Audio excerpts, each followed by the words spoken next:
নামাজে সেজদায় চোখ বন্ধ রাখলে কি হতে পারে? অনেকেই আছেন যারা সেজদায় গেলে চোখ বন্ধ রাখেন, রুকুতে থাকলে চোখ বন্ধ রাখেন। এই বিষয়টি থেকে আমাদেরকে অবশ্যই সতর্ক থাকতে হবে যে রাসূল সাল্লাল্লাহু আলাইহি সাল্লাম কি করেছেন, কিভাবে তিনি নামাজ পড়েছেন। নবীজি সাল্লাল্লাহু আলাইহি ওয়াসাল্লাম বলে দিয়েছেন, সল্লু কামা রাআইতুমুনি উসাল্লি, তোমরা নামাজ পড়ো যেভাবে আমাকে নামাজ পড়তে দেখো। ভালো করে শুনে রাখেন, নবীজি সাল্লাল্লাহু আলাইহি ওয়াসাল্লাম চোখ খোলা রেখে নামাজ পড়তেন।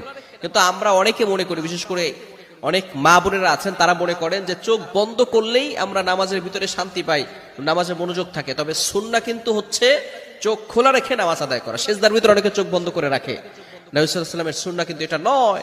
নবীজি সাল্লাল্লাহু আলাইহি ওয়াসাল্লাম সেজদার সময় চোখ খোলা রাখতেন এবং রুকুর সময়ও তিনি চোখ খোলা রেখে তারপরে রুকু করতেন। সমস্ত অঙ্গ প্রত্যঙ্গ যখন তিনি যেভাবে নামাজ পড়তেন তখনই তিনি চোখ খোলা রাখতেন। এটাই হচ্ছে সুন্নাহ। তবে আমরা অনেকেই চোখ বন্ধ করে নামাজ পড়ি। মনে রাখবেন, এটা কিন্তু কিছু কিছু স্কলারগণ বলে দিয়েছেন, যদি সবসময়